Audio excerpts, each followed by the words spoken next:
मार्च series की दमदार शुरुआत, सेंसेक्स और निफ्टी ने बनाया नया रिकॉर्ड। निफ्टी पहली बार 22,300 के पार निकला। निफ्टी बैंक में 1,000 पॉइंट से ज्यादा की तेजी। बोफा की बुलिश रिपोर्ट से ओएमसी शेयरों में आज तेजी है। आईओसी, बीपीसीएल, एचपीसीएल 2 से 3% ऊपर। बोफा ने मजबूत जीआरएम के कारण लक्ष्य को बढ़ाया है। ऑयल इंडिया भी आज 5% ऊपर है। मेटल शेयरों में चमक आज है। सेल में करीब 8% की मजबूती आई। टाटा स्टील, नाल्को और जीएसपीएल में भी करीब 2 से 6% तक की बढ़त। फरवरी में अनुमान से अच्छी रही बजाज ऑटो, एम&एम और आयशर की बिक्री। बजाज ऑटो की बिक्री 24% बढ़ी, लेकिन एस्कॉर्ट्स कुबोटा की बिक्री में करीब 17% की गिरावट दर्ज हुई।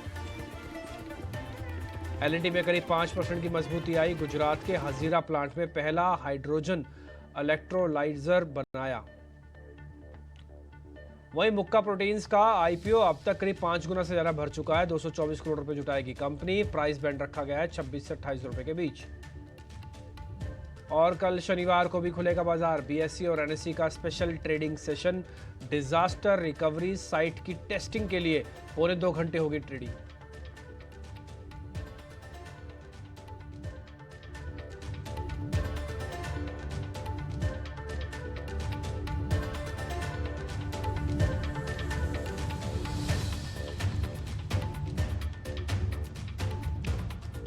तो मार्केट के शानदार बढ़त देखने को मिल रही है। आज लग ही नहीं रहा कि 2 दिन पहले बाजार बहुत तेजी से टूटा था और नया हाई बना दिया। मार्केट को 24 से 48 घंटे लगते हैं अपने लोस को वापस नया हाई बनाने में। पिछली बार भी ऐसे ही हुआ था। जब पिछली बार का नया हाई बना था 97 का, तब भी मार्केट उससे 2 दिन पहले खाली हुआ था और उसके बाद फिर स्पीड से रिकवरी करके आया। इस बार भी कुछ ऐसा हुआ। सभी सेक्टर्स में तेजी है। ज़्यादातर शेयर पार्टिसिपेट कर रहे हैं। छोटे और मझोले शेयर्स पे जिनको डाउट था कि क्या इन्हीं से ही गिरावट की शुरुआत होगी, ऐसा कहीं दूर दूर तक नजर नहीं आ रहा। मार्केट के अंदर जबरदस्त मोमेंटम। ना केवल आज नया हाई बनाया, बल्कि नया हाई बना के टिकाया, टिकाने के बाद और चलाया और बाद में रही कई कसर बैंक निफ्टी ने भी पूरी कर दी। आज का दिन एचडीएफसी, कोटक, इन सब के लिए बहुत ही बढ़िया है। सुबह सुबह हमने 3 बैंक आपको बताए थे और तीनों के तीनों बैंक आज डेज हाई पे हैं। एसबीआई को वैसे भी दोष दिया ही नहीं जा सकता था। उसने फेब सीरीज के अंदर आपको बढ़िया से क्लोजिंग करवाई हुई है। और इसके अलावा अगर आप देखेंगे तो मार्केट का जो रोल ओवर का नंबर आया वो भी एवरेज का आया। हाँ, एक पूरी प्रोसेस के अंदर जो एक चीज़ थोड़ी डेंटिंग थी वो था एफआईज का रोल। 35% उनकी लॉन्ग होल्डिंग है। ये कल तक 45% थी, तो एक ही दिन में 10% की होल्डिंग कम हो गई। लेकिन बाजार को पता नहीं क्या है, जिस दिन एफआईज की होल्डिंग थोड़ी कम होती है उसी दिन वो नया हाई लगा देता है। ये कई बार हमने मार्केट के अंदर चेक करते हुए देखा है। ये डीआईज का, ये एसआईपीज का, ये जीडीपी के नंबर्स का भी कमाल हो सकता है। आप इन डाटा को भी इग्नोर नहीं कर सकते। खैर, हमारे साथ मेहमानों का पूरा पैनल भी तैयार हो गया है। फटाफट से मैं मेहमानों से आपको परिचय करवा देता हूँ। Rohan Mehta CEO end fund manager हैं टर्टल वेल्थ के, वो मेरे साथ जुड़े हैं। राजेश पालविया हैं, उनसे बातचीत होगी आज, तो वो उनसे हम बातचीत करके थोड़ा समझेंगे कि इस समय क्या करना चाहिए। रत्नेश गोयल होंगे हमारे साथ, उनसे हम बातचीत करेंगे। साथ ही साथ मितेश पंचाल भी आपको स्क्रीन पे दिख रहे हैं, उनसे भी बातचीत करेंगे। मितेश जी का फ्रेम बन रहा है बढ़िया, उन्होंने आज टी शर्ट डाल रखी है। मितेश जी, गर्मी ज़्यादा है क्या वहाँ पे जिस जगह आप बैठे हो? आनंद में हो ना आप तो?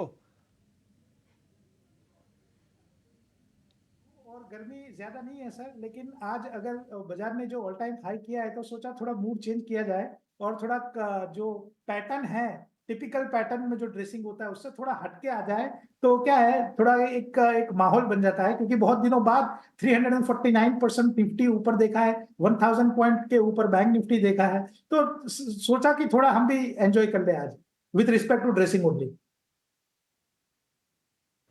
बिल्कुल बिल्कुल, आज मार्केट कुछ वैसा ही फील करा रहा है। ठंडा ठंडा कूल कूल। तो ये ठंडा ठंडा कूल कूल आपकी स्क्रीन से भी देखने को मिल रहा है। बहुत ही बढ़िया सर। और हमारे साथ राजेश पालविया भी हैं और साथ ही रत्नेश गोयल हैं। थोड़ी देर में हमारे साथ रोहन मेहता भी जुड़ जाएंगे। तो अभिषेक भी है मेरे सहयोगी मेरे साथ, और साथ ही सृष्टि भी हमारे को थोड़ी देर में ज्वाइन कर जाएंगी। उनसे भी हम फिर थोड़ा और क्वेश्चंस वो भी अपने ले लेंगे। अभिषेक, मेहमान आ चुके हैं, करें शुरुआत? देते हैं तो हमारे सभी के सभी मेहमान जुड़ गए हैं। और राजेश जी, एक बाजार पर आप व्यू दीजिए, उसके बाद हम स्टॉक्स पर आएंगे और क्लोजिंग के ट्रेड्स भी लेंगे। अब बेहतरीन आज सेशन कहेंगे, 350 अंक ऊपर है निफ्टी। मार्च सीरीज की इससे बेहतर शुरुआत की किसी ने उम्मीद की नहीं थी और वैसी शुरुआत हालांकि हुई है। अब मेटल में कैपिटल गुड्स में, ऑयल एंड गैस में बढ़िया तेजी आज है। इंडेक्स की यहां से आप चाल किस तरह की देख रहे हैं? किसी को अगर यहां से प्लान करना हो 22,300 के स्तर पर, तो आप क्या सलाह देंगे? तो अभिषेक जी, सीरीज का पहला दिन है और हमने देखा है मार्केट में जब भी कोई एक बड़ी चाल तैयारी होती है उसके पहले मार्केट जरूर कंफ्यूज करता है। पिछले 5-7 दिनों में मार्केट ने जरूर एक वॉलेटिलिटी दिखाई। काफी मार्केट पार्टिसिपेंट मार्केट को लेके कंफ्यूजन में थे कि मार्केट कहीं यहाँ से करेक्शन के मोड में तो नहीं चले जाएगा। लेकिन अगर हम देखें तो ओवरऑल मार्केट ने 21,800 जो कि एक इम्पोर्टेंट लेवल था उसको होल्ड आउट किया हुआ था और उसके नीचे कभी भी गिव अप नहीं किया। तो वो एक कहीं ना कहीं क्लियरिटी थी कि मार्केट को ट्रेंड तो सेट है और ऊपर ही जाना है। हो सकता है वॉलेटिलिटी रहे, लेकिन आज का जो मूव बना है, आज की सीरीज का पहला दिन और इतना बड़ा मूव निफ्टी में, बैंक निफ्टी में, और भी देखें तो बैंकिंग स्टॉक्स जो कि कहीं जो अंडर परफॉर्मेंस था वहां पे भी एक अच्छा पार्टिसिपेशन वापस आते हुए दिखा है। पीएसयू बास्केट वापस से एक अच्छे मोमेंटम में आते हुए दिखी है। तो ये एक क्लियर कॉन्फिडेंस स्ट्रीट में यहाँ पे वापस से लौटता हुआ दिखा है। जो बीच में हमने देखा कि मार्केट थोड़े वोलेटाइल थे, कुछ पीएसयू स्टॉक्स में एक प्रॉफिट टेकिंग भी बना था, वहां पे वापस से एक बाइंग का रुझान बना है। तो हमें लगता है कि अब ऑल टाइम हाई ट्रेजेक्टरी को तो हमने वापस से रिगेन कर लिया है। तो ये मोमेंटम कंटिन्यू रहेगा और लगता है कि निफ्टी का जो मूव है 22,500 की तरफ भी बढ़ते हुए दिखेगा। तो लॉन्ग साइड के ट्रेड ओपन रखना है और यहाँ पे स्टॉप लॉस को अब ट्रेल करना है 22,200 के आसपास निफ्टी में, और पोजीशन 22,500 की टारगेट के लिए हमें लगता है कि होल्ड रखना चाहिए। बैंक निफ्टी भी एक अच्छे मोमेंटम में है आज। आज जो इंपॉर्टेंट चीज देखने को मिली बैंक निफ्टी में, जो कि पिछली सीरीज में 47,200 ये लेवल को क्रॉस करने में बैंक निफ्टी ने काफी बार अटेम्प्ट किए, लेकिन उस लेवल को क्रॉस करने में कामयाब नहीं हुआ था। लेकिन आज के सेशन में जो एक 1,000 पॉइंट से ज्यादा, 1,100 पॉइंट से ज्यादा का जो मूव बना है, इसमें आज कंफर्टेबली बैंक निफ्टी ने वो लेवल को सरपास किया है जिसमें आज देखें तो जो लगाट था एचडीएफसी बैंक, उसका भी कंट्रीब्यूशन आज देखने को मिला है। तो ये लगता है कि अब बैंक निफ्टी का जो एक अंडर परफॉर्मेंस था, यहाँ से एक अच्छा कंट्रीब्यूशन मार्केट को आते देखने को मिलेगा और हो सकता है कि हमें बैंकिंग स्टॉक्स में एक अच्छी रैली यहाँ से बनते हुए दिखे। तो बैंक निफ्टी पे भी व्यू पॉजिटिव ही है। 46,800, 46,900 जब तक ये लेवल बैंक निफ्टी स्पॉट पे बने हुए, ट्रेंड बुलिश साइड का ही रखना चाहिए। हो सकता है कि अब हमारी क्लोजिंग अगर 47,200 के ऊपर अगले एक या दो ट्रेडिंग सेशन और क्लोज होते हैं हम, तो ये लेवल यहाँ पे नेक्स्ट लेवल जो बनेगा 47,600 से 47,800 की तरफ बैंक निफ्टी बढ़ते हुए दिख सकता है। तो निफ्टी पर भी व्यू पॉजिटिव है, 22,500 की तरफ नजरें हैं और निफ्टी बैंक को लेकर भी व्यू पॉजिटिव है। 46,800, 46,900 जब तक बचा हुआ है तब तक कोई टेंशन की बात नहीं है निफ्टी बैंक को लेकर। लेकिन आगे बढ़ने से पहले आपको ये बता देते हैं कि शो में आगे हम खास क्या क्या करने वाले हैं। थोड़ी देर में 2:35 पर हम लेकर आएंगे क्लोजिंग ट्रेड्स। अपने सभी एक्सपर्ट से समझेंगे कि आज उनके रडार पर कौन से शेयर हैं। ऑप्शंस के चैंपियन 2:40 पर। खबर गर्म है, खास सेगमेंट हमारा 2:50 पर। एक्सप्रेस ट्रेड लेकर आएंगे 3:05 पर और 3:15 पर। बीटीएसटी या फिर एसटीबीटी ट्रेड भी आपके लिए हम लेकर आएंगे और 3:20 पर इवेंट्स टू वॉच। लेकिन चलिए शुरुआत कर लेते हैं क्लोजिंग ट्रेड्स की।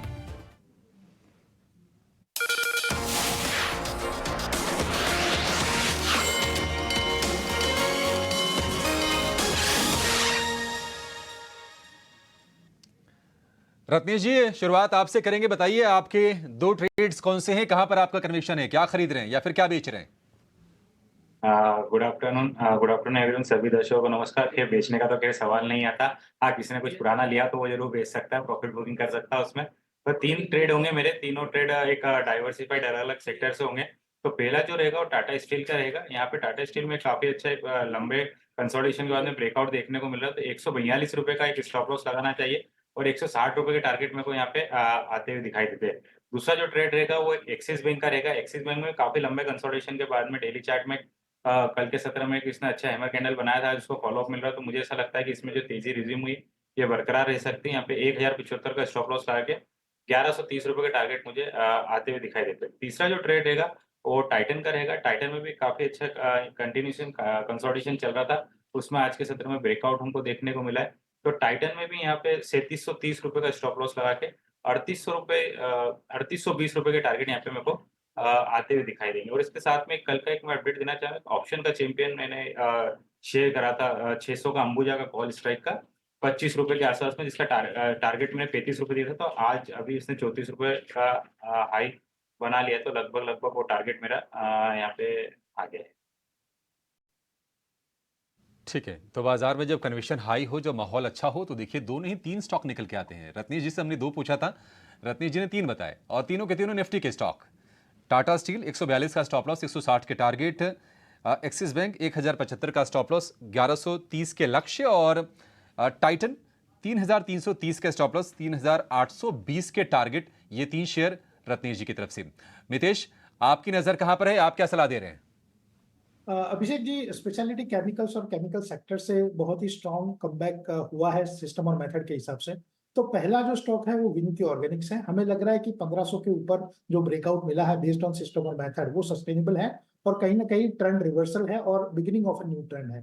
तो 1644 के ऊपर विनीति ऑर्गेनिक्स को बाय करना है। 1580 का आपका स्टॉप लॉस रहेगा। पहला टारगेट रहेगा 1750 का, दूसरा टारगेट रहेगा 1800 का। दूसरा जो ये श्रेणी में जो कॉल है वो है एसआरएफ का। अगर आप एसआरएफ का चार्ट स्ट्रक्चर देखें तो 2250 2300 के बीच में जो कंसोलिडेशन हुआ है वो फाइनली 2380 के ऊपर ब्रेकआउट में ट्रांसफर हुआ है और ये एक्सटेंशन ऑफ द ट्रेंड है हमारे हिसाब से। तो एसआरएफ में 2400 के ऊपर खरीदी की जा सकती है। 2320 का स्टॉप लॉस रहेगा। यहाँ पे पहला टारगेट रहेगा 2550, दूसरा टारगेट रहेगा 2600। और with in the PSU bank हमें लग रहा है कि अगले आने वाले 1 से 3 महीनों में पंजाब नेशनल बैंक पीएनबी बहुत ही स्ट्रॉन्ग एक रिवर्सल देगा यहाँ से। फाइनली 124 125 ये जो रिसेंट गिरावट थी उसमें भी डिफेंड किया है स्टॉक्स ने। तो 126 के ऊपर पीएनबी खरीदने की सलाह रहेगी। स्टॉप लॉस 118 रहेगा। पहला टारगेट 150, दूसरा टारगेट 160 की तरफ से 3 शेयर निकल के आ रहे हैं। नितेश जी के भी 3 शेयर, विनीति ऑर्गेनिक्स, एसआरएफ और पीएनबी, ये खरीदारी की सलाह है। राजीव जी, आप तो वैसे ही 3 देते हैं, तो आज क्या आप 4 देंगे या फिर 3 ही रहेंगे आज के लिए? नहीं, 3 ही देंगे। तो पहला स्टॉक रहेगा इंडस टावर। स्टॉक में काफी अच्छा मोमेंटम देखने को मिला और पिछली सीरीज में भी देखें तो एक अच्छा परफॉर्मेंस था। हालांकि पिछली सीरीज में most of the time stock Ben period में था, लेकिन आज जिस तरीके से स्टॉक ने फर्स्ट डे ऑफ सीरीज में ही एक अच्छा बाइंग इंटरेस्ट यहाँ पे दिखाया है, हमें लगता है इंडस टावर का मोमेंटम यहाँ पे एक्सटेंड होते हुए दिखेगा और हम एक्सपेक्ट कर रहे हैं कि ये स्टॉक पोजिशनली तो देखें तो 300 रुपए की तरफ भी बढ़ते हुए दिख सकता है। लेकिन आज जिस तरीके से ओपन इंटरेस्ट बिल्टअप देखने को मिले, हमें लग रहा है कि ये स्टॉक को यहाँ पे बाय किया जा सकता है। अपसाइड के target 275 trading point of view से आते हुए देख सकते हैं। स्टॉप लॉस होना चाहिए 255 का। दूसरा स्टॉक जो बाय करना है वो कैश सेगमेंट में, और उसमें हमें लगता है कैस्ट्रॉल इंडिया। ये स्टॉक को फोकस में रखना चाहिए। स्टॉक में एक ब्रीफ कंसोलिडेशन के बाद स्टॉक अपने प्रीवियस स्विंग हाई को आज पेनिट्रेट करते हुए दिख रहा है। जिस तरीके से इसके ओवरऑल स्ट्रक्चर है, series of higher top higher bottom formation है, हमें लगता है ये स्टॉक एक अच्छी तेजी पोजिशनली भी कंटिन्यू करते हुए दिख सकता है। पर trading type point of view से हमें लगता है 225 के टारगेट के लिए इसको बाय किया जा सकता है। स्टॉप लॉस रखना होगा करीब 207। तीसरा स्टॉक पसंद आ रहा है अडानी समूह से, और उसमें हमें लगता है अडानी इंटरप्राइज। ये स्टॉक पे फोकस रखना चाहिए। लास्ट सीरीज में जिस तरीके से स्टॉक का बिहेवियर था और अब ये स्टॉक अपने प्रीवियस कंसोलिडेशन के स्विंग हाई को ब्रेकआउट करते हुए दिख रहा है। हमें लगता है अडानी इंटरप्राइज का मोमेंटम ये सीरीज में एक अच्छा मोमेंटम दिखाते हुए दिख सकता है। जिस तरीके के रोल ओवर डेटा भी हैं, यहाँ पे हमें लगता है एक अच्छी पॉजिटिविटी देखने को मिली। करीब 95% के आसपास के रोल ओवर स्टॉक में देखने को मिले इस सीरीज के। तो ये स्टॉक में हम एक्सपेक्ट कर रहे हैं target 3430 trading point of view से आते हुए दिख सकते हैं। स्टॉप लॉस होगा 3260 का। ओके, ठीक है। तो आपके 3270-60 वाला एक स्टॉप लॉस लगा के अडानी एंटरप्राइजेस। कैस्ट्रॉल मेरे को आपका बहुत पसंद आया सर शेयर। आज मैं सुबह भी इसके बारे में जिक्र कर रहा था और सुबह भी हमने इसके बारे में एक गेस्ट से पूछा भी था। उन्होंने कहा यस, धीरे धीरे करके इसको आप प्लस करके चलोगे तो अच्छा प्रॉफिट देके जाएगा। और आपका टारगेट भी यहाँ से ठीक है, 225 तक का तो आराम से आना चाहिए और 207 का एक स्टॉप लॉस है। रिस्क टू ठीक है 225 तक के टारगेट के लिए। कैस्ट्रॉल इंडिया पे इस पर भी ज़रूर ध्यान रखें आप। ठीक है, आगे बढ़ते हैं। रोहन मेहता इस बीच हमारे साथ जुड़ चुके हैं टर्टल वेल्थ से। रोहन, बहुत बहुत शुक्रिया। First of all thank you very much, आज आपने टाइम निकाला और बढ़िया दिन आपसे बातचीत हो रही है। आज ना मार्केट ने बहुत स्ट्रॉन्ग शानदार रिकवरी का फेस दिखाया है। बल्कि नया लाइफ टाइम हाई भी टेस्ट किया है। अच्छा, मैं एक फ़ोटो देख रहा था, फ़ोटो क्या मतलब एक मैं चाहे फेसबुक या ट्विटर पे, मैं दोनों जगह आपसे कनेक्टेड हूँ। तो एक जगह देख रहा था आप कामधेनु इस्पात की मैनेजमेंट से बातचीत कर रहे थे। वो किसी इवेंट में थे, शायद उसको आप मॉडरेट कर रहे होंगे। तो पहले ज़रा उसके बारे में बताओ, वो इवेंट क्या था और उसमें कामधेनु इस्पात वालों ने क्या बोला? फिर और बातचीत आगे करते हैं बाद में। या तो ये एक इवेंट हमने एक क्यूरेट इवेंट किया था वहाँ पे। आजकल क्या है, स्टार्टअप्स वाले को बुलाने का बहुत बड़ा ट्रेंड हो गया है, पर जो रियल घर पे बड़ा धंधा करता है उसको थोड़े हम क्या डिस्काउंट कर देते हैं। तो हमने चालू किया है to invite people who are doing core business, जो अपने जमीन से जो कोर बिजनेस कर रहे हैं, और उसमें हमको कामधेनु बहुत इंटरेस्टिंग लगा। एक ऐसा बिजनेस है जहाँ पे कमोडिटाइज बिजनेस में 98% of the business low capex, zero capex है, प्योर फ्रेंचाइजी मॉडल है, और ऐसा बिजनेस शायद मैंने इंडिया में एक भी परसेंटेज नहीं देखा। ओके, तो ये रही कामधेनु की बात। पर चलिए अब कुछ और स्टॉक्स पे फोकस करें, और निफ्टी 50 का जो काउंटर है डॉक्टर रेड्डीज, वहाँ पे एक भारी गिरावट हमें देखने को मिल रही है। और उससे जुड़ी एक खबर भी आई है जहाँ पे यूएस कोर्ट में उनका एक केस दायर हुआ है, जहाँ पे जी रेवलिमिड की दवा को लेकर कुछ लिटिगेशंस लगाए गए हैं, जहाँ पे उनको ये बोला है कि जी रेवलिमिड की दवा बाजार में अन्य प्लेयर्स के साथ जब डॉक्टर रेड्डीज लाया तो उन्होंने कोशिश की कि मोनोपोली बनी रहे, जो अन्य कंपनीज की एंट्री है उस पे थोड़ा सा समय लग जाए और उस पे थोड़ी सी रोक लग जाए, ताकि जो कंपनीज हैं जैसे कि डॉक्टर रेड्डीज, नैटको फार्मा, टेवा फार्मा, इन सभी को फ़ायदा हो। और इसके अगेंस्ट जो है यूएस में एक केस दायर हुआ है, जिसके चलते डॉक्टर रेड्डीज की तरफ से स्टेटमेंट आया है। पर उनका ये भी कहना है कि जो भी ये केस है या लिटिगेशन लगाई गई है, आरोप लगाए गए हैं, इसका वो खंडन करते हैं, और इसके लिए जितनी भी पेशी की जाएगी या जितनी चीज़ें सामने रखनी होंगी वो भी रखेंगे। पर एक स्टॉक रिएक्शन ज़रूर देखने को मिल रहा है। क्यों? क्योंकि जी रेवलिमिड एक बहुत अहम दवा है डॉक्टर रेड्डीज़ के लिए, और इसको लेकर आगे कोई पेनल्टीज़ वगैरह लगाई जाती हैं तो वो भी काफ़ी नेगेटिव माना जाएगा डॉक्टर रेड्डीज़ के लिए। एक बार चार्ट चेक लेना चाहेंगे आपसे, जो हमारे एक्सपर्ट्स जुड़े हुए हैं, जानते हैं डॉक्टर रेड्डीज़ पे कौन से लेवल्स ध्यान में रखने हैं। और एक बार राजेश जी आप ही बताइए, डॉक्टर रेड्डीज़ कौन से लेवल्स हैं वॉच करने के लिए अब? तो देखिए, न्यूज का इम्पैक्ट, एक नीजर रिएक्शन जरूर देखने को मिला स्टॉक में। देखे तो एक अच्छी तेजी बनी हुई थी, लेकिन आज का जो फॉल देखने को मिला, स्टॉक अब 20 डे मूविंग एवरेज के नीचे फिसलते हुए दिख रहा है। जिस तरीके से डेटा भी बना है, अगर हम देखें तो यहाँ पे एक शॉर्ट बिल्टअप के साइन भी आते हुए दिखे। तो यहाँ पे थोड़ा सा वेट करना चाहिए, क्योंकि ये सप्लाई प्रेशर हमें लगता है फर्दर एक्सटेंड होते हुए भी दिख सकता है, क्योंकि आज का जो फॉल बना है इसने एक अपने कंसोलिडेशन रेंज का ब्रेकडाउन करते हुए दिखा है। तो जब तक अब ये 6300 के ऊपर वापस से सस्टेन नहीं होता है या उसके ऊपर क्रॉस नहीं होता है, थोड़ा यहाँ पे हमें लगता है कि एक प्रेशर रहेगा स्टॉक में। हो सकता है डाउन साइड में हमें 6150, 6120 की तरफ ये स्टॉक फिसलता हुआ दिखे। तो थोड़ी वीकनेस यहाँ पे नियर टर्म सेटअप के हिसाब से आते हुए दिख रही डॉक्टर रेड्डी में। वीकनेस और भी दिख सकती है डॉक्टर रेड्डीज़ में। पर चलिए अब जानते हैं कि ऑप्शन मार्केट में क्या होनी चाहिए आपकी कमाई की रणनीति, और रुक करेंगे हमारे अगले सेगमेंट ऑप्शंस के चैंपियन का।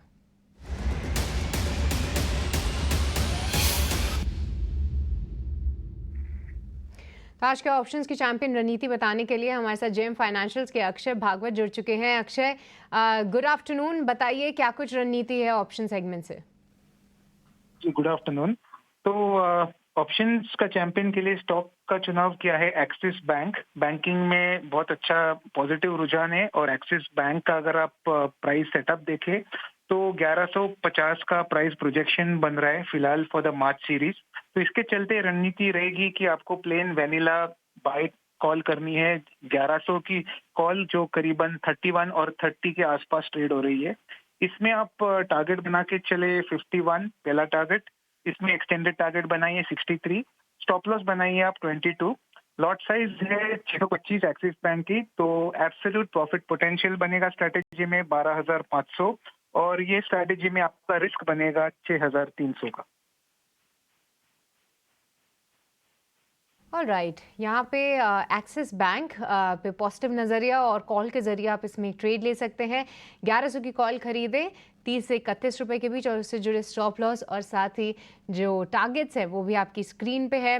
लगभग 2:1 का रिस्क रिवॉर्ड रेशियो है। बहुत बहुत शुक्रिया अक्षय आज की ये पिक बताने के लिए। पर चलिए अब आगे बढ़ेंगे और कुछ चुनिंदा काउंटर्स पे नज़र डाल लेते हैं। और आज सुबह भी हमारे एक एक्सपर्ट की तरफ से SBI पे कॉल आया था और आज 3% की तेज़ी दिखा रहा है SBI। एक बार राजेश आपसे चार्ट चेक लेना चाहेंगे। SBI क्या दिख रहा है चार्ट्स पे और कौन से लेवल्स अब ध्यान में रखें? तो शिष्य देखिए, आज बैंकिंग स्पेस का एक अच्छा कंट्रीब्यूशन रहा है इस मार्केट की आज की तेजी में, और उसमें SBI जो कि एक करेक्टिव मूव में था, लेकिन देखें तो 20 डे मूविंग एवरेज को इसने डिफेंड किया और वहीं से उसके आसपास से ही एक अच्छा पुलबैक का ट्रेड आज के सेशन में बनते हुए दिखा है। जिस तरीके से अब स्टॉक वापस से 760 के ऊपर सस्टेन हुआ है, हमें लगता है SBI का मोमेंटम फर्दर एक्सटेंड होते हुए दिखेगा, क्योंकि यहाँ पे एक ऑलरेडी देखें तो नियर टर्म सेटअप के हिसाब से स्ट्रेंथ यहाँ पे ऑलरेडी बनी हुई है। आज के सेशन में देखें तो लॉन्ग बिल्टअप के साइन यहाँ पे बनते हुए दिखे, रोल ओवर डेटा भी इंकरेजिंग है, और हमें लगता है कि ये मोमेंटम फर्दर एक्सटेंड होगा टुवर्ड्स 800-820 की तरफ। तो यहाँ पे हमें लगता है कि बैंकिंग स्टॉक्स में जो एक तेजी बनी है उसमें SBI एक लीडरशिप पोजीशन लेता हुआ दिखेगा, और स्टॉक में आगे आने वाले दिनों में 800 प्लस के टारगेट भी आते हुए दिखेंगे, जिनके पास पोजीशन बने रहे 755 के स्टॉप लॉस के साथ।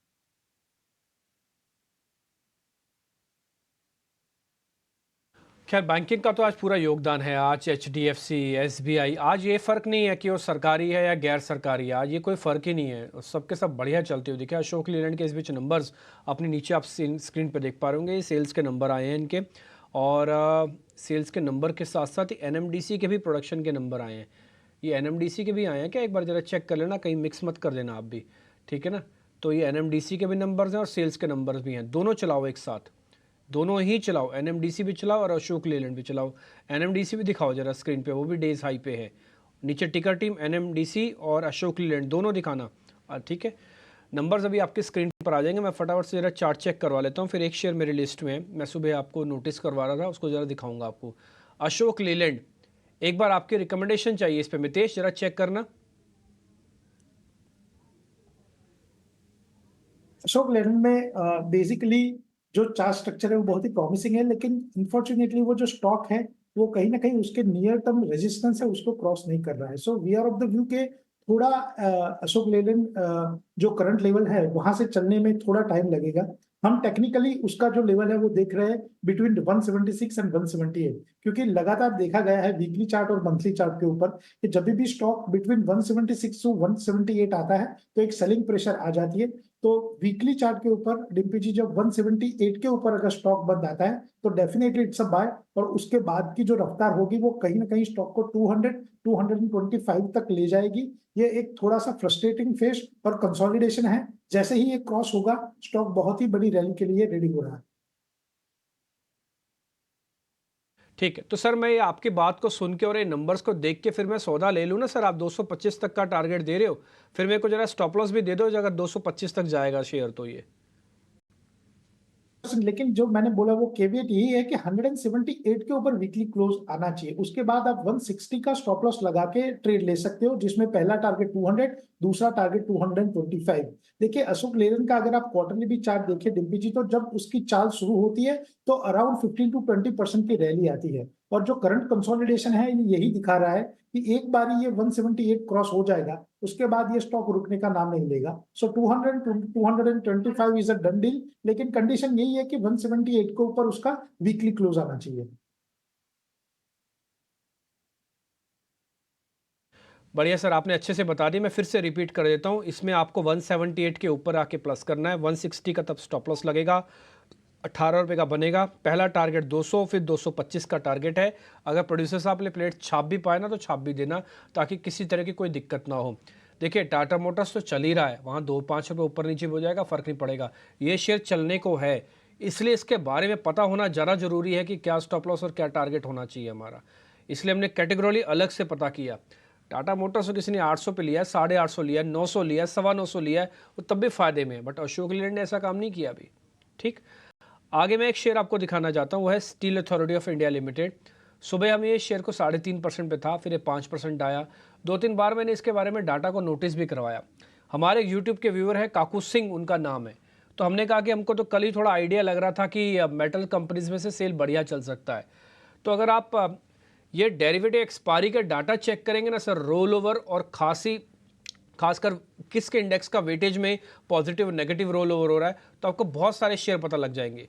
ये स्पेशली काकू जी के लिए बता रहा हूँ, जिन्होंने आज सुबह क्वेश्चन भी किया था। आज 7.5% ऊपर आ गया है ये शेयर, अब 130 का है। अब मेरा क्वेश्चन उल्टा है, प्रॉफिट बुकिंग करने का समय है या फिर और चलेगा ये, एक बार जरा पता कर लेते हैं। किन से पता करें? मितेश जी से पता करते हैं। अच्छा, मितेश जी तो अभी पूछा है, रत्नेश जी से पता करते हैं। रत्नेश सर, बिल्डअप अच्छा है, रिवॉर्ड हो क्या गया ना सर, पता है जल्दी है, मार्केट गिरता है 600 पॉइंट की, जल्दी है, जल्दी हम नोटिस करने लगते हैं स्मॉल कैप खराब, मिड कैप खराब, भाई सब खराब। इतनी जल्दी मार्केट को ऊपर आने की, फिर सबको लगता है अरे सब कुछ ठीक।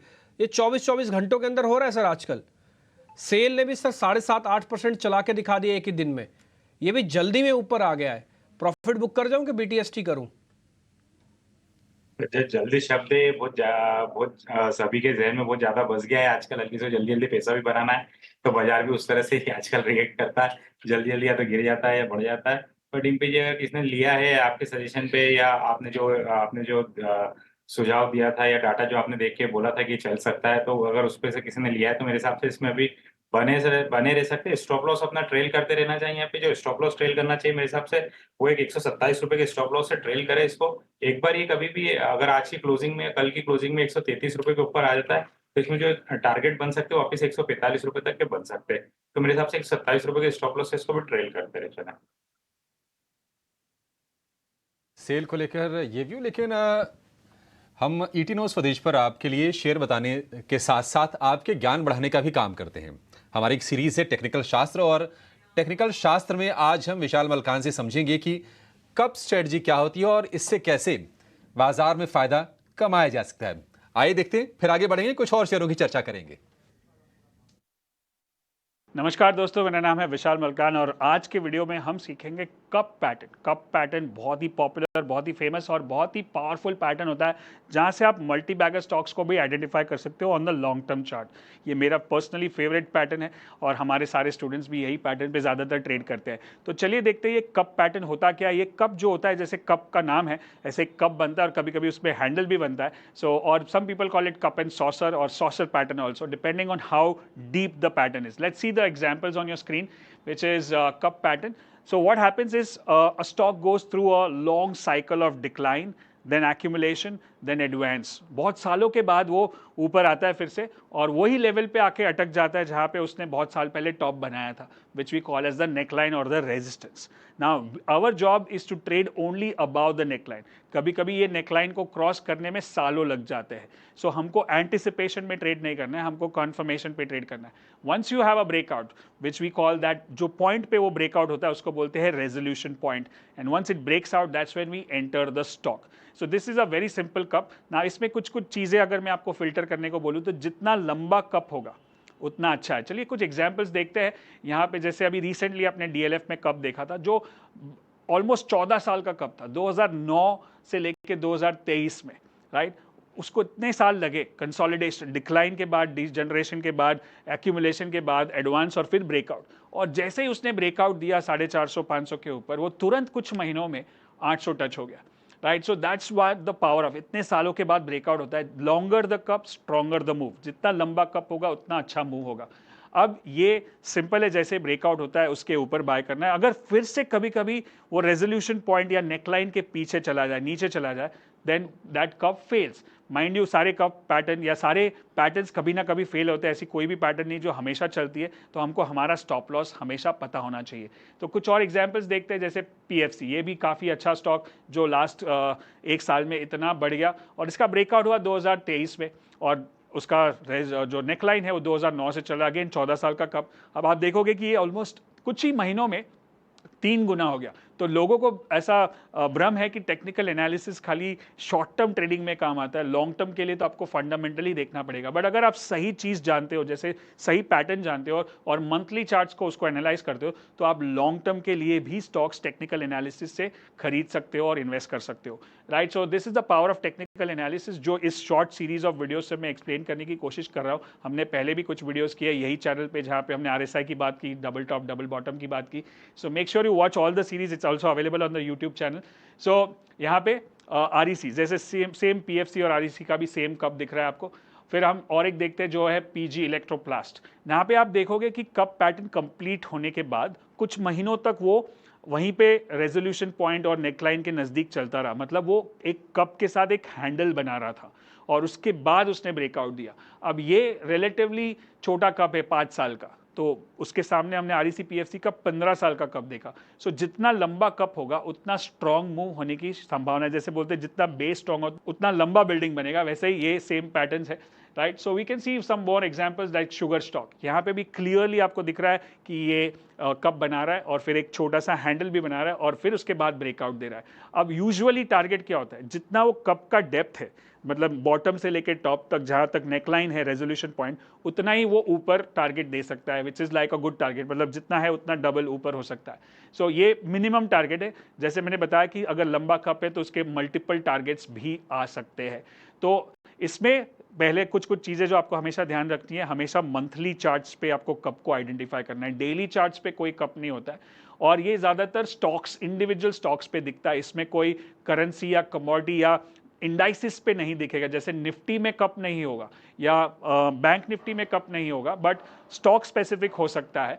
तो stock specific monthly chart, longer the cup, जितना लंबा होगा उतना लंबा टारगेट आएगा। बहुत ही सिंपल है और ये इन्वेस्टिंग के लिए या ट्रेडिंग के लिए दोनों में काम आ सकता है। स्टॉप लॉस आपका नेकलाइन जब क्रॉस करता है तो उसके नीचे 2 या 3% का स्टॉप लॉस लगा दोगे, मतलब अगर वो ऊपर जाने के बाद फिर से नीचे आ गया, मतलब वो फॉल्स ब्रेकआउट हो गया, तो पैटर्न फेल हो गया या कब फेल हो गया, जो होता है। और उसी तरह से हमको ट्रेड करना है। और ऊपर आप अपना टारगेट रख सकते हो कि for example you can put a monetary target also, कैसे कि चलो ब्रेकआउट के बाद में 10%, 20%, 30% पे अपना टारगेट को थोड़ा थोड़ा क्वांटिटी एग्जिट कर सकता हूँ। तरीके बहुत है, लेकिन पहले मेन चीज़ है पैटर्न्स को समझना। आई होप ये सारे वीडियोज़ आपको काम आ रहे और आप इससे बहुत कुछ सीख रहे हो। और मैं आपको फिर से मिलूंगा अगले वीडियो में, तब मैं और एक पैटर्न या और एक टेक्निकल टूल आपको सिखाऊंगा। Thank you so much, good luck and good trading.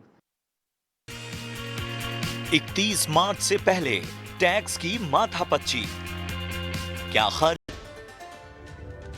Break के बाद आपका स्वागत है क्लोजिंग कॉल्स में। और क्योंकि आज महीने की पहली तारीख है, ढेर सारे ऑटो के नंबर्स आ रहे हैं और इस बीच TVS मोटर्स के जो नंबर्स आए हैं काफ़ी शानदार देखने को मिले और स्पेशली एक्सपोर्ट से इनको काफ़ी अच्छा पुश मिलते हुए नजर आया है। क्योंकि देखिए साल दर साल तो इनके एक्सपोर्ट्स में करीब 85% की बढ़त हमने देखी है, पर तिमाही दर तिमाही भी ये जो नंबर है वो काफ़ी अच्छा दिख रहा है। 98,856 यूनिट्स इस बार कंपनी ने टोटल एक्सपोर्ट्स किए हैं, काफ़ी अच्छा इजाफा देखने को मिला है। और उम्मीद से भी पूरे अगर ओवरऑल नंबर्स देखें तो उम्मीद से भी काफ़ी अच्छी नंबर्स 3.7 लाख यूनिट कंपनी ने बेची है। स्टॉक में एक शार्प जंप आया है। मितेश, एक बार आपसे चार्ट चेक लेना चाहेंगे। TVS मोटर्स 2200 के पार, कौन से टारगेट्स ध्यान में रखें? डेफिनेटली अगर आप चार्ट पैटर्न देखें तो 2180 के ऊपर आज ब्रेकआउट मिला है और बहुत रेयर ब्रेकआउट है और डेली और वीकली के सेटअप के हिसाब से। तो अभी जो एक्सटेंशन ट्रेंड मिला है और सबसे बड़ी बात है कि आज वॉल्यूम का भी सपोर्ट है। तो अभी जो नेक्स्ट टारगेट बना है वो बना है 2280 एंड 2320, 2280 का पहला टारगेट। स्टॉप लॉस के हिसाब से आप यहाँ पे 2190 के स्टॉप लॉस से ट्रेड ले सकते हो। एक्सटेंशन ऑफ द ट्रेंड है, डेफिनेटली अगले एक वीक में 2280, 2320 के टारगेट्स आने चाहिए। 2320 यानी मौजूदा स्तरों से 100 रुपए के और भी टारगेट्स लगा के चल रहे हैं। ऑल टाइम हाई पे पहुंचता हुआ TVS मोटर्स का स्टॉक। इस बीच और कई सारे काउंटर्स में एक अच्छा एक्शन है। मुझे लगता है हमने OMCs पे भी बात की होगी, पर अगर मितेश एक OMC आज BTST के लिए लेके जाना हो तो पहला क्या BTST के लिए OMCs को लेके जाना चाहिए, और अगर उनमें से एक चूज करना है तो वो कौन सा होगा? क्योंकि आज ब्रोकरेज रिपोर्ट के बाद हम सब ने ही हाईलाइट किया था कि OMCs पे जो करेक्शन है क्या वो शायद ओवर हो गया है। ब्रोकरेजेस पॉजिटिव नोट्स निकाल रहे हैं और स्टॉक रिएक्शन भी देख रहे हैं। कोई टॉप पिक आपकी ओएमसीज में से? में अगर आप देखें तो बहुत ही स्ट्रॉन्ग एक सेल ऑफ देखने के लिए मिला, और आई थिंक बिफोर 24 आवर्स ये भी बातें हो रही थी कि अभी उसमें एक बहुत तगड़ा प्रॉफिट बुकिंग आएगा, लेकिन बहुत ही स्ट्रांगली बाउंस बैक किया है। इसमें हमारी प्रीफर्ड पिक बीपीसीएल ही है। 618 के ऊपर आज आवरली चार्ट के ऊपर बहुत ही स्ट्रॉन्ग कंफर्मेशन मिला है, तो बीटीएसटी के तौर पे हम लोग बीपीसीएल ले जाना पसंद करेंगे। 615 के स्टॉप लॉस से 615, कल के लिए टारगेट रहेगा 630 एंड 635। ठीक है। 635 रुपये बीपीसीएल के लिए टारगेट है, लेकिन एक शेयर डिक्सन टेक लगातार 2 दिन की गिरावट के बाद 2 दिन की रिकवरी वाला सेशन रहा और जितनी भी 2 दिन की गिरावट थी सारी की सारी भरपाई उसकी अब कर दी है शेयर ने। आज हम देख रहे हैं कि बढ़िया तेजी है, करीब करीब 5% के आसपास की, और 7,000 रुपये के आसपास का भाव आज इसने क्रॉस भी किया था इंट्राडे के दौरान। राजेश जी, डिक्सन टेक आपको लगता है कि ये एक स्वीट स्पॉट पे है, चलने के लिए तैयार है ये? तो आज काफी बड़ी तेजी बनी है और स्टॉक अब जिस तरीके से मूव हुआ है, ये स्टॉक अपने प्रीवियस स्विंग हाई की तरफ बढ़ते हुए दिख रहा है, जो कि है करीब 7,050 की तरफ।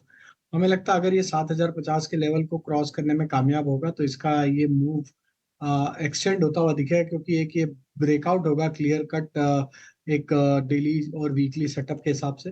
अबो 7,050 हम एक्सपेक्ट कर रहे हैं कि इसमें टारगेट जो बन सकते हैं पोजिशनली वो 7,300 7,350 की तरफ भी आते हुए दिख सकते हैं। तो डिक्सन टेक पे पोजीशन जिनके पास है बने रहे, करंट लेवल से स्टॉप लॉस कर ले करीब 69.10 के आसपास, पोजीशन होल्ड रख। 7050 हमें लगता है पहला टारगेट इस पे आते हुए दिखेगा, और अगर वो सरपास होता है तो एक अच्छी अप मूव आगे आने वाले हफ्तों में देखने को मिल सकती है। डिक्सन टेक को लेकर ये व्यू। आईजीएल में देखने की अच्छा मोमेंटम इस वक्त है और दिन के ऊपरी स्तर पर यह शेयर कारोबार कर रहा है, हालांकि तेजी 2% के आसपास की है। आईजीएल, इस पर मितेश जी आप व्यू दीजिए। दूसरे सत्र में यह भी शेयर लगातार चल रहा है, कितना चलेगा अभी आईजीएल? क्या लॉन्ग करना चाहिए यहां से? डेफिनेटली अभिषेक जी, आपने बहुत ही अच्छी एक पिक निकाली है ये बाजार में, कि ये जो सेक्टर है आईजीएल एमजीएल दोनों में अगर रिकवरी देखें निफ्टी में तो उस हिसाब से पार्टिसिपेट नहीं किया है। और विद इन द आईजीएल अगर आप देखें तो डेफिनेटली अभी जो स्टॉक है वो 460 से 470 के लिए रेडी हो रहा है। यहाँ पे भी जो हमने अभी अशोक लेलैंड की बात की थी कि एक अच्छे से कंसोलिडेशन में स्टॉक है, और जैसे ही 178 ब्रेक करेगा तो 225 तक जाएगा। ऐसे ही आईजीएल में हमारा जो रेजिस्टेंस लेवल बैठ रहा है वो है 440 का, 440 का। जिस दिन ही भी आईजीएल ने 440 के ऊपर डेली चार्ट के ऊपर क्लोज दे दिया, उसके बाद इसमें एक बहुत ही शानदार तेजी हमको देखने के लिए मिलेगी, और उसके बाद को जो टारगेट आ रहे हैं वो आ रहे हैं 480। तो 440 के ऊपर बाय कीजिए, आपका स्टॉप लॉस होना चाहिए 428 का, और आपका लक्ष्यांक होना चाहिए 480 का, 480। रोहन मेहता भी हमारे साथ बने हुए हैं। रोहन, इस बार की जो तेज़ी है ना उसमें वैसे यहाँ तक पहुँचने में बहुत सारे स्टॉक्स ने हेल्प की, लेकिन कहते हैं ना कि आखिरी पड़ाव बिल्कुल लास्ट जब फिनिशिंग करना होता है तो एचडीएफसी और रिलायंस की ज़रूरत पड़ती है। तो आज रिलायंस और एचडीएफसी ने अपना योगदान दिया, बिकॉज उनकी वेटेज है, उसको कोई इग्नोर ही नहीं कर सकता, वो फैक्चुअल डाटा, इसमें क्या बात होगी, है ना। आप मेरे को सिर्फ ये बता सकते हैं कि रिलायंस और एचडीएफसी में अभी कितनी स्ट्रेंथ है, क्योंकि लोगों के ना कुछ पैसे भी हैं, कुछ एसआईपीज भी हैं, कुछ पीएमएस भी है, तो थोड़ा आइडिया लग जाएगा उनको। देखो, रिलायंस मैं अपने फंड हाउस पे पॉइंट से बात कर रहा हूँ, दोनों स्टॉक्स हम नहीं ओन करते हैं। उसका फैक्चुअल रीजन ये है कि फर्स्ट ऑफ ऑल ये दोनों स्टॉक्स ने ग्रो नहीं किया है, निफ्टी 500 को आउट परफॉर्म नहीं कर रहे हैं। दूसरा, ये एक चीज आप समझिए कि रिलायंस तो हमको लगता है कि जब डीमर्जिंग न्यूज आएगा तभी वैल्यू अनलॉकिंग होगी। उसके सामने रिलायंस बड़ा, पर सामने मार्केट भी इतनी बड़ी, तो उसमें कोई I don't think so it is something great कि इसके बारे में बात करें। और HDFC has been consistent under performer. देखो, हर एक स्टॉक में क्या होता है कि जब उसके पास ऐसी वैल्यू नहीं होती है जहां पे पी री रेटिंग हो, तब तक कुछ नहीं हो सकता है। जो हमने वही चीज हमने एसबीआई में देखी। मैं आपको बताऊं कि 3 महीने की आप डेटा देखो तो पीएनबी के बाद सबसे ज्यादा रिटर्न जो दिया है वो एसबीआई में देखा है, और एयू बैंक में सबसे कम देखा है। निफ्टी बैंक की बात कर रहा हूँ। तो डेटा सेज एवरीथिंग, यानी एसबीआई में प्योर वैल्यू दिख रही है। तो आपके सभी जो निवेशक है उसको this is one of the best time कि जहां पे एचडीएफसी बैंक से ट्रांजिशन करके एसबीआई में जाने का सबसे बेस्ट समय है। और होता क्या है कि हम स्टॉक से प्यार कर बैठते हैं कि एचडीएफसी बैंक बहुत बढ़िया बैंक है, उसमें कोई डाउट नहीं है। पर एज एन इन्वेस्टर बढ़िया है कि नहीं? I think so SBI has more value.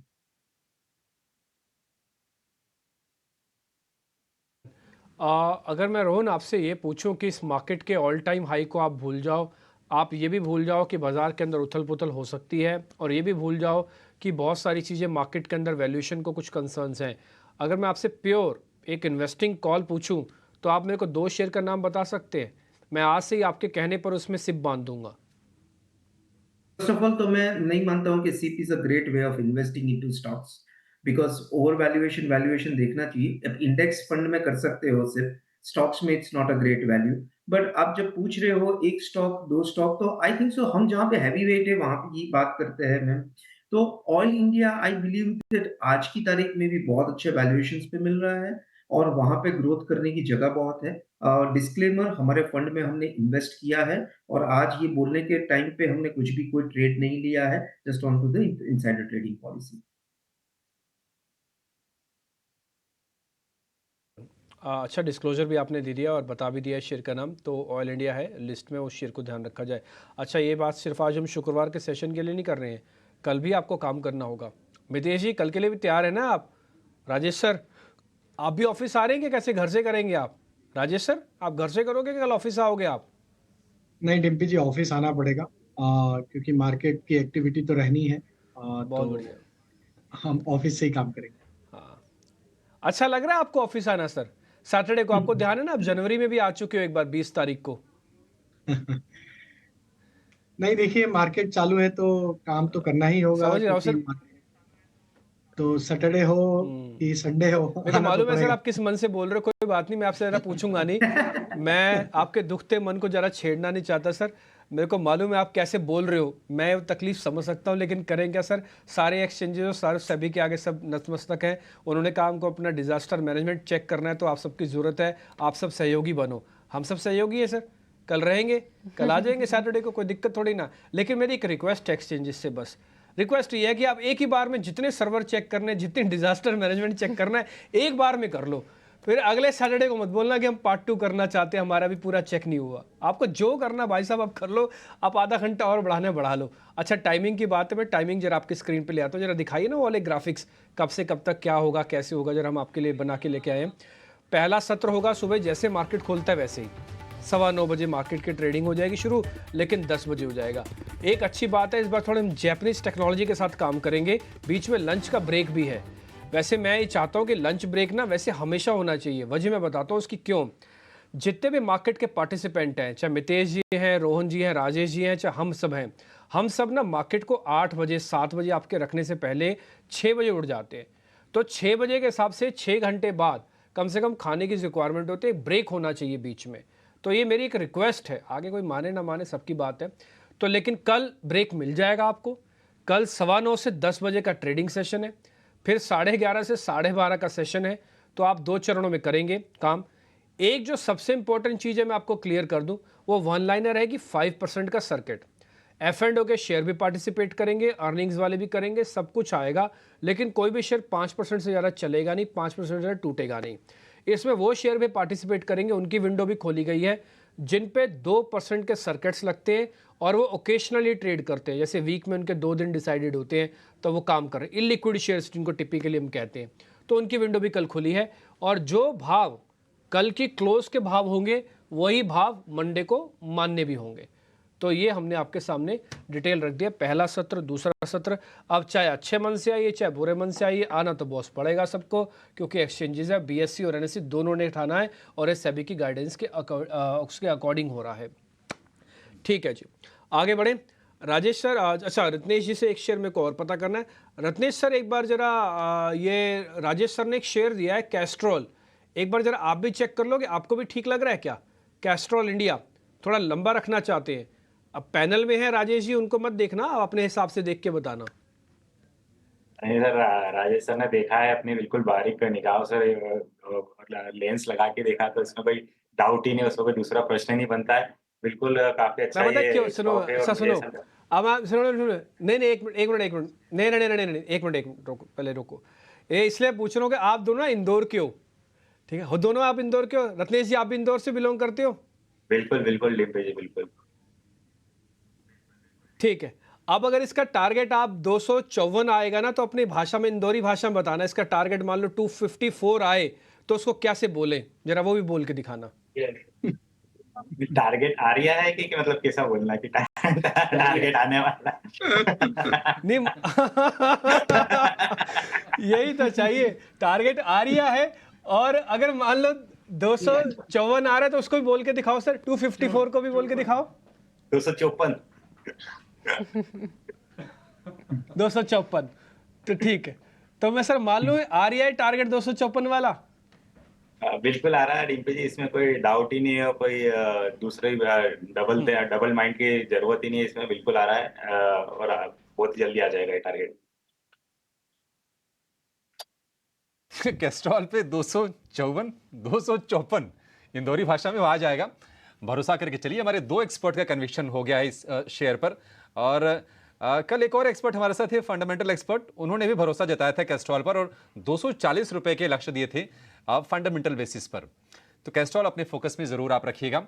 Maruti Suzuki के इस बीच फरवरी महीने के बिक्री के आंकड़े आ गए हैं। घरेलू बिक्री में करीब 9% का उछाल है और कुल बिक्री की अगर बात करें तो 15% का उछाल हम देख रहे हैं सालाना आधार पर। एक्सपोर्ट में 68% की एक हेल्दी हमने जंप देखा है, 28,927 यूनिट और कुल बिक्री है 1,97,000 यूनिट की, करीब 2 लाख के आसपास की। यह है मारुति का दम। सबसे बड़ी ये 4 व्हीलर कंपनी है। मार्केट शेयर अगर हम 4 व्हीलर स्पेस में बात करें ऑलमोस्ट 50% के आसपास का है मारुति सुजुकी। एक बार जरा शेयर आप चेक कीजिए, राजेश जी आप ही चेक कर लीजिए। 11,660 बढ़िया तेजी है ऑटो स्टॉक्स में आज देख भी रहे हैं। मारुति 12,000 कब तक आप देख रहे हैं? आई थिंक बहुत ही जल्द ये 12,000 के लेवल को यहाँ पे टच करते हुए दिखेगा। स्टॉक में जिस तरीके से मोमेंटम बना है आज सीरीज के पहले दिन और जो आंकड़े भी आए हैं वो भी ऑलमोस्ट हमें पॉजिटिव साइड पे ही दिख रहे हैं। हमें लगता है कि जैसे ही 11,700 जो कि इसका प्रीवियस स्विंग हाई था वो क्रॉस होगा तो इसके नेक्स्ट लक्ष्य तो 12,000 12,200 बहुत जल्द देखने को मिलेंगे। और हमें लगता है अगले हफ्ते ही ये लेवल भी देखने को मिलेंगे। काफी स्ट्रांग यहाँ पे बाइंग इंटरेस्ट बनते हुए दिखा है पिछले कुछ हफ्तों में। और जब से स्टॉक ने 11,000 के लेवल को क्रॉस किया है, कोई भी छोटी मोटी डिप में वापस यहाँ पे एक बाइंग इंटरेस्ट बनते हुए दिख रहा है। तो हमें लगता है अब यहाँ पे एक बड़ा बेस जो बन चुका है short to medium term perspective के हिसाब से वो 11,000 के आसपास बन चुका है। और नेक्स्ट लक्ष्य हमें लगता है 12,000 12,200 तो ये ट्रेडिंग पॉइंट ऑफ व्यू से ही आते हुए दिख सकते हैं। लेकिन अगर इसको पोजिशनली कोई होल्ड रखे तो हमें लगता है कि ये स्टॉक अब 15,000 की तरफ भी बढ़ते हुए दिखेगा आगे आने वाले महीनों में। तो मारुति पे हमारा व्यू बुलिश है और एक स्ट्रॉन्ग बाइंग एक्शन पिछले कुछ महीनों में जो बनी है वो ये क्लियर दिखाता है कि 15,000 की तरफ भी आगे आने वाले महीनों में जाते हुए दिखेगा। अभी तो 11,500 का शेयर है, 15,000 की तरफ अगर राजेश जी जाना है तो क्या ये सही समय है? अभी भी सवारी कर लें, करेक्शन का वेट ना करें अगर 15,000 जाना ही है तो देखिए अभिषेक जी, देखें तो ये कंपनी का मार्केट शेयर अगर हम देखें ऑटोमोबाइल में तो 4 व्हीलर स्पेस में काफी बड़ा मार्केट शेयर ये स्टॉक ये कंपनी ओन करती है। और जिस तरीके की ग्रोथ यहाँ पे देखने को मिली और जो डिमांड है वो कहीं ना कहीं ये क्लियर दिखाती है कि ऑटोमोबाइल एक ऐसा स्पेस है जहाँ पे एक मोमेंटम कंटिन्यूटी रहेगी। और ऑटो इंडेक्स भी क्लियरली एक दिखा रहा है कि यहाँ पे एक आउट परफॉर्मेंस रहेगा। तो यहाँ पे बिल्कुल बने रहना चाहिए, बाय ऑन डिप्स की रणनीति रखें, छोटी मोटी गिरावट में ऐड करें, एसआईपी करना है तो वो भी किया जा सकता है। हमें लगता है 10,000 इसके लिए एक बड़ा सपोर्ट है, 11,000 एक ट्रेडिंग पॉइंट ऑफ व्यू से सपोर्ट है। तो जब तक ये 2 लेवल इंटैक्ट है हमें लगता है कि ये स्टॉक के टारगेट जो बन सकते हैं लॉन्ग टर्म चार्ट की स्ट्रेटेजी पे वो 15,000 की तरफ बिल्कुल आते हुए दिख सकते हैं। सुजुकी रफ्तार फर्राटा रहेगी इसकी, इस पर कन्विक्शन राजेश जी का। एक छोटा सा ब्रेक लेंगे और ब्रेक के बाद जब लौटेंगे तो अपने सभी एक्सपर्ट से जानेंगे कि आपके लिए BTST या फिर STBT ट्रेड करके क्या चलना है। आप नहीं जाएगा नहीं। स्वागत है। 350 अंकों पर है निफ्टी। लगातार तीसरे हफ्ते निफ्टी में हम तेजी देख रहे हैं। निफ्टी बैंक की तेजी और बढ़ गई है, अब 2.5% ऊपर 1165 अंक ऊपर निफ्टी बैंक कारोबार कर रहा है। तो बेहतरीन तेजी निफ्टी बैंक में है। और हम देख रहे हैं कि ICICI bank, SBI, IndusInd bank, इन तमाम बैंकों से आज निफ्टी को मिल रही है लीडरशिप।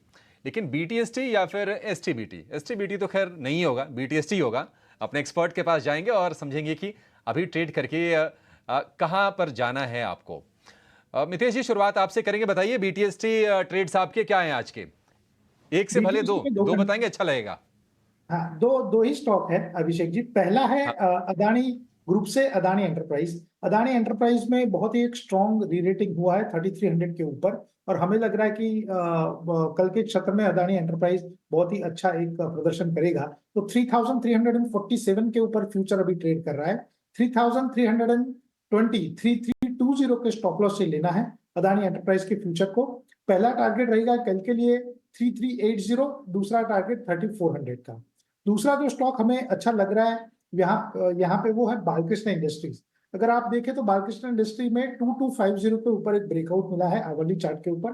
तो 2263 के ऊपर बालकृष्ण इंडस्ट्री का BTST किया जा सकता है। 2240 का स्टॉप लॉस रहेगा। पहला टारगेट 2280, दूसरा टारगेट 2300। 2380 और 2300 BKT यानी कि बालकृष्ण इंडस्ट्रीज ये शेयर का। और अडानी एंटरप्राइजेस तो वैसे राजेश जी की भी लिस्ट में था ये शेयर। उनका टारगेट है 3430 का, आपका टारगेट है 3400 रुपए का। तो ये शेयर मैच कर गया। अच्छा है, जब दो शेयर मैच करते हैं तो हमें खुशी होती है कि हमारे दर्शकों का कॉन्फिडेंस डबल हो जाता है। राजेश जी, आपके शेयर कौन से हैं आज के BTST के लिए? अभिषेक जी, पहला स्टॉक मेटल स्पेस से होगा और उसमें टाटा स्टील पे यहाँ पे बाय करने की सलाह है। टाटा स्टील में अगर हम देखें तो स्टॉक लास्ट मंथ के जो स्विंग हाई थे उसको आज ब्रेकआउट करते हुए दिखा। एक मल्टीपल सप्लाई जोन का ब्रेकआउट है, काफी स्ट्रॉन्ग बाइंग एक्शन है, और जिस तरीके से ओपन इंटरेस्ट ऐड हुआ है, लॉन्ग बिल्टअप के साइन यहाँ पे बनते हुए दिखे। ये स्टॉक में हम एक्सपेक्ट कर रहे हैं टारगेट 158 160 की तरफ आते हुए दिखेगा। 146 के स्टॉप लॉस से टाटा स्टील बाय करने की सलाह है। दूसरा स्टॉक जो पसंद आ रहा है वो है यहाँ पे बैंकिंग स्पेस से, और हमें लगता है कि यहाँ पे अब HDFC बैंक की तरफ भी देखना चाहिए। स्टॉक में एक लोअर साइड से एक अच्छी रिकवरी बनते हुए दिख रही है। हालांकि स्टॉक का अगर लॉन्ग टर्म स्ट्रक्चर या मीडियम टर्म स्ट्रक्चर देखें तो अभी बियरिश है, बट नियर टर्म सेटअप के हिसाब से हमें लगता है पिछले 4 हफ्तों में स्टॉक ने एक बेस बनाया है जो कि बना है करीब 1400 रुपए के आसपास, और मल्टीपल टाइम हमने देखा है कि उसके नीचे वीकली क्लोज अभी भी स्टॉक में नहीं दिए। तो 1400 के आसपास इसके एक अच्छे बेस के साइन यहाँ पे आते हुए दिख रहे हैं। और नियर टर्म चार्ट पे एक हमें लगता है कि यहाँ पे जैसे ही स्टॉक में 1435 के लेवल क्रॉस होंगे, एक ब्रेकआउट नियर टर्म चार्ट पे आएगा और फिर इसके नेक्स्ट टारगेट 1460 1470 की तरफ आते हुए दिखेंगे। तो HDFC बैंक पे हम यहाँ पे बाय करने की सलाह देंगे। स्टॉप लॉस होगा करीब 1410 के आसपास।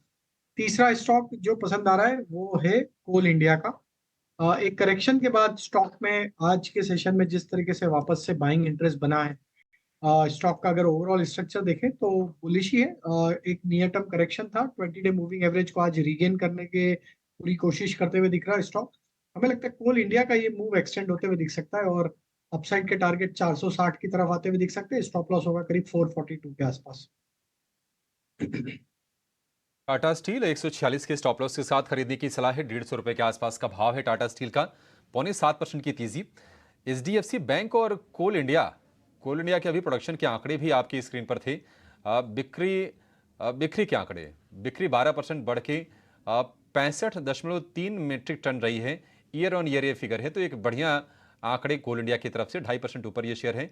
450 रुपए के आसपास का भाव है। 3 शेयर राजेश जी की तरफ से। रत्नेश जी, आपके लिस्ट में कितने शेयर हैं BTST के लिए? बिल्कुल, मैं भी 3 शेयर यहाँ पे देना चाहूंगा। एक तो पहला ACC रहेगा। ACC में काफी अच्छा एक यहाँ पे एक फ्रेश ब्रेकआउट दिखाई दे रहा है, तो ACC में BTST करी जा सकती है। 2670 रुपए का स्टॉप लॉस लगा के 2730 रुपए के टारगेट। दूसरा रहेगा ICICI बैंक। ICICI बैंक अपने ऑल टाइम हाई के ऊपर क्लोज दे रहा है कंसोलिडेशन के बाद में। यहाँ पे 1065 रुपए का स्टॉप लॉस लगा के 1120 रुपए के टारगेट आते हुए दिखेंगे। एक तीसरा जो रहेगा कैश मार्केट का जेनेसिस रहेगा। जेनेसिस में काफी लंबे कंसोलिडेशन के बाद में एक राउंडिंग फॉर्मेशन का ब्रेकआउट यहाँ पे दिया है, तो इसको BTST और थोड़ा सा होल्डिंग के लिए ऐसे भी लिया सकता है। 560 रुपए का स्टॉप लॉस लगा के मुझे ऐसा लगता है कहीं ना कहीं इसमें 660 रुपए का टारगेट आते हुए दिखेंगे। ये TVS मोटर एक बार जरा वापस से दिखाना। TVS मोटर, उसके सेल्स के नंबर आए थे, उसके बाद देरी से चला था। शायद मितेश जी से पूछा था उस शेयर के बारे में, उन्होंने कुछ टारगेट भी दिया होगा। एक बार जरा दिखाना स्क्रीन पर। यस, 6%। मितेश जी, आपने इस पर टारगेट दिया था, क्या दिया था वो? हिट हो गया क्या वो टारगेट? 2280 का टारगेट दिया था। सृष्टि जी ने क्वेश्चन पूछा था टीवीएस मोटर के बारे में, तो पहला 2280 का टारगेट था, दूसरा टारगेट था 2320 का, तो 2275 का हाई लगा के आया स्टॉक सर। मोटा मोटी टारगेट अचीव ही समझेंगे। 2280 और 75 में कुछ ज़्यादा फर्क नहीं, 2200 का स्टॉक भी है ये। ठीक है सर, तो आज हम जरा क्लोजिंग की तरफ बढ़ रहे हैं, 3 मिनट रह गए हैं। अच्छा, रोहन जी से मैं एक बार और पता कर लेता हूँ। रोहन सर, कोई दिक्कत तो नहीं ना वैल्यूएशन को? मार्केट में जिन्होंने पैसा लगा रखा है बनाए रखे ना भी पैसा अपना। नहीं, आई थिंक सो मार्केट का तो स्ट्रक्चर है ही नहीं। आप देखो तो निफ्टी की बात करें या कोई भी बात करे, तो आई don't think so market is now a concern. पर हाँ, एक चीज श्योर लग रही है कि लार्ज कैप और क्वालिटी कंपनीज में वैल्यूएशन बेहतरीन लग रहा है। आप टीवीएस मोटर्स की ही बात करो या एमएनएम की बात करो, तो बहुत अच्छा स्ट्रक्चर दिख रहा है। तो मुझे ऐसा नहीं लग रहा है कि मार्केट वैल्यूएशन, बल्कि मैं तो उल्टा बोल रहा हूँ कि market is going to get more better and better. 10 महीने के कंसोलिडेशन से हम निकले हैं, so then I think so अभी जो ट्रेजेक्टरी कल के नंबर्स आए हैं, that has been brilliant. So I don't think so कि वैल्यूएशन मैटर कर रहा है मार्केट में। नहीं करेगा। एक बात मेरे को आपसे और समझ में आ रही है, वो ये है कि थोड़ा लार्ज कैप में आप ज़्यादा ध्यान रखें, क्योंकि मैं जितने भी एक्सपर्ट से बातचीत कर रहा हूँ ना, उनका ये कहना है कि आप धीरे धीरे करके एक्सपोजर ना थोड़ा लार्ज कैप शेयर्स में देखो, क्योंकि वहाँ पर आपको ज़्यादा अच्छे ट्रेड और ज़्यादा बेहतरीन ट्रेड मिलेंगे। और उसके बेस्ट एग्जांपल HDFC, अभी तो रिलायंस कायदे से ढंग से चले भी नहीं है। कोटक कहाँ चला है आप दिखाओ ना। कोटक का 1 महीने का चार्ट, आप 1 महीने में आपने 5 बार ऑल टाइम हाई टेस्ट किया है। कोटक 1 महीने में दिखाओ, एक बार इंडसन का भी लास्ट में 1 महीने का दिखाओ चार्ट। ये देखो, एक ये तो आज का एक इंडसन दिखाओ, कोटक दिखाओ, HDFC दिखाओ, इनका एक मंथ के दिखाओ, 1 मंथ के। इनफैक्ट रिलायंस भी 1 महीने में बहुत ज़्यादा नहीं चला एथिकली, जितनी बड़ी डील्स वगैरह उन्होंने की हुई है। ये सब 1 मंथ के चार्ट आपके सामने दिखा रहा हूँ। तो अभी तो ये सब ठीक होंगे, और अगर ये चलने पे आए तो ये बैंक निफ्टी को और भी नए लेवल तक ले जा सकते हैं। और सृष्टि से मैंने एक बात भी कही थी कि हो सकता है 50,000 का लेवल भी बैंक निफ्टी पे देख लो, अगर सब कुछ ठीक रहा तो कोई बड़ी बात नहीं, आ भी जाए वो 50,000 का लेवल। खैर, हम आगे बढ़ते हैं। अब हम जरा क्लोजिंग की तरफ बढ़ रहे हैं। कोई शेयर पूछेंगे नहीं, कोई शेयर एक्सपर्ट से हम बात नहीं करेंगे अभी, लेकिन आज मार्केट की जो क्लोजिंग है वो बेहतरीन क्लोजिंग है। 2 लिहाज से मैं बोलूँगा आज मार्केट की अच्छी क्लोजिंग है। पहला, चर्निंग का सबसे बेस्ट तरीका होता है कि जो सेक्टर्स थोड़ा पीछे छूट गए हैं उनको अब आगे लेके आओ। First day of the series में मेटल सेक्टर सबसे ऊपर आ गया और उसने इसकी हेल्प की, तो ये पहला पॉइंट है। दूसरा, आपको जब नए रेंज से बाहर निकलना होता है, बड़े शेयरों का पार्टिसिपेशन चाहिए, मिलता है आपको।